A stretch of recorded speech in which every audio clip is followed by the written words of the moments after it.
کچھ لوگوں کو صرف معاف کیا جا سکتا ہے، پھر نہ ہی ان پر اعتبار کیا جا سکتا ہے، نہ ہی دل صاف کیا جا سکتا ہے۔ غصہ ہمیشہ ایسے شخص پر آتا ہے جو اپنے سے کمزور ہو، جبکہ اپنے سے طاقتور شخص پر کوئی غصہ کیسے کر سکتا ہے؟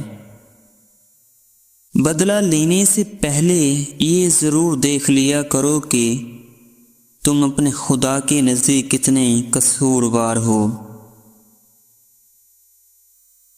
دو اعمال ایسے ہیں جن کا ثواب کبھی تولا نہیں جا سکتا، ایک معاف کرنا اور دوسرا انصاف کرنا۔ کبھی کبھی خود سے معافی مانگنے کو جی چاہتا ہے، کیونکہ انجانے میں انسان اپنی ذات کے ساتھ بہت سی ناانصافیاں کر جاتا ہے۔ اس سے ضرور معافی مانگو جسے تم چاہتے ہو، اسے مت چھوڑو جو تمہیں چاہتا ہے، اور اس سے کچھ نہ چھپاؤ جو تم پہ اعتبار کرتا ہے۔ غصہ ایک خنجر ہے جو انسان کسی دوسرے کی غلطی پر خود کے سینے میں گھونپ دیتا ہے۔ غصے کے وقت برداشت کا ایک لمحہ تمہیں 1000 دفعہ شرمندہ ہونے سے بچا سکتا ہے۔ لوگوں کو اسی طرح معاف کرو جیسے تم اللہ سے امید رکھتے ہو کہ وہ تمہیں معاف کر دے گا۔ معافی وہ انسان دے سکتا ہے جو اندر سے مضبوط ہو۔ کھوکھلے انسان صرف بدلے کی آگ میں جلتے رہتے ہیں۔ رات کو سونے سے پہلے سب کو معاف کر دیا کرو، پتہ نہیں کون کب تک زندہ ہے اور اس فانی دنیا میں۔ ہر ٹوٹی ہوئی امید مجھے میرے اللہ سے جوڑتی ہے۔ انسان چہرہ تو صاف رکھتا ہے جس پر لوگوں کی نظر ہوتی ہے، مگر دل کو صاف نہیں رکھتا جس پر اللہ کی نظر ہوتی ہے۔ سورۃ یوسف سکھاتی ہے بیمار صحت یاب ہو جاتے ہیں، کھوئے ہوئے مل جاتے ہیں، مشکلیں آسانیوں میں بدل جاتی ہیں اور غم خوشیوں میں بدل جاتے ہیں۔ بے شک سب اللہ کے حکم سے ہے۔ لوگوں کے سامنے مسکراتے رہا کرو اور اللہ کے سامنے گڑ گڑاتے رہا کرو، کیونکہ دنیا مسکرانے والوں کو پسند کرتی ہے، جبکہ اللہ گڑ گڑانے والوں اور ڈرنے والوں کو پسند کرتا ہے۔ نماز وہ واحد حکم ہے جسے اللہ نے آسمانوں سے وحی کے ذریعے نہیں اتارا، بلکہ اپنے محبوب حضرت محمد صلی اللہ علیہ وآلہ وسلم کو آسمان پر بلا کر تحفے میں دیا۔ انسان تبھی اللہ کی طرف رجوع کرتا ہے جب وہ دنیا میں اپنا ہر ہنر آزما لیتا ہے اور پھر بھی اسے چین اور اطمینان نصیب نہیں ہوتا۔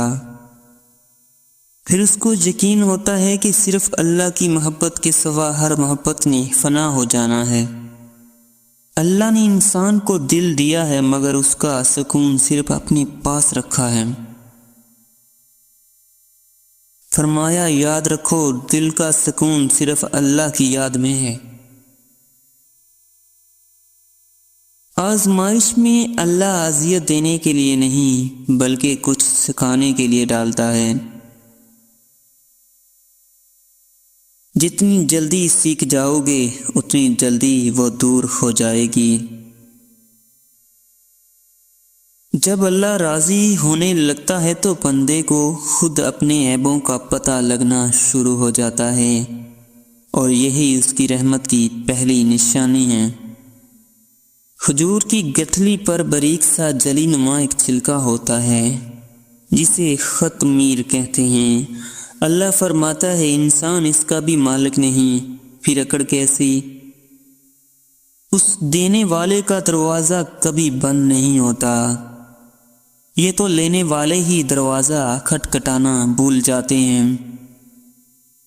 اس کائنات میں صرف اللہ کی رحمت کی دکان ایسی ہے جہاں خریداری کے لیے اگر جیب میں کوئی نیکی نہیں تو آپ ہاتھوں پہ چند آنسو رکھ کر جو چاہیں لے لیں۔ جب کوئی کام تمہاری مرضی کے مطابق ہو جائے تو شکر ادا کرو کہ اللہ نے تمہاری مرضی کو اتنی اہمیت دی، اور اگر تمہاری مرضی کے خلاف ہو تو پھر بھی صبر کرو کہ اب وہ اللہ کی مرضی سے ہوگا جو ہماری مرضی سے بہتر اور زیادہ افضل ہے۔ انسان کو اللہ کبھی یاد آئے یا نہ آئے لیکن دو موقعوں پر ضرور یاد آتا ہے، جب وہ اس کو کچھ دیتا ہے اور جب وہ اس سے کچھ چھین لیتا ہے۔ کل کی فکر مت کرو، جس اللہ نے آج تک سنبھال رکھا ہے وہ کل بھی تمہیں سنبھال لے گا، بس اپنے اللہ پہ بھروسہ رکھو۔ جب مجھے پتہ چلا کہ مخمل کے بستر اور زمین پر سونے والوں کے خواب ایک جیسے ہوتے ہیں تو مجھے اپنے اللہ کے انصاف پر یقین آ گیا۔ اللہ سے جب مانگو تو اپنی اوقات کے مطابق نہیں بلکہ اللہ کی شان کے مطابق مانگو۔ اللہ کے خوف سے گرنے والا آنسو بے شک چھوٹا کیوں نہ ہو لیکن اس میں اتنی طاقت ہوتی ہے کہ وہ سمندر کے برابر گناہ مٹا دیتا ہے۔ جو آپ کی خاموشی کو نہ سمجھ پائے وہ آپ کے لفظوں کو بھی نہیں سمجھے گا۔ روٹھ جانے کے بعد غلطی چاہے جس کی بھی ہو، بات کا آغاز وہی کرتا ہے جس کو بے پناہ محبت ہو۔ زندگی میں دو چیزیں بہت تکلیف دیتی ہیں، ایک جس سے محبت نہ ہو اس کے ساتھ رہنا، اور دوسرا جس سے محبت ہو اس کے بغیر رہنا۔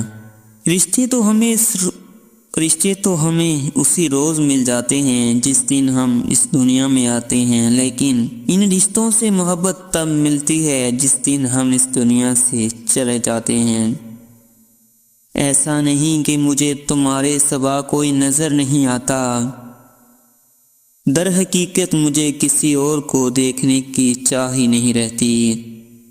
زندگی کو بس اتنا جانا ہے کہ دکھ میں اکیلے ہیں، خوشیوں میں سارا زمانہ ہے۔ آج کل کے دور میں اگر کوئی مخلص بندہ مل جاتا ہے تو غنیمت سمجھیں، اس پر اپنی چالاکیاں نہ آزمائیں۔ یاد رکھیں کوئی بھی بے وقوف نہیں ہوتا۔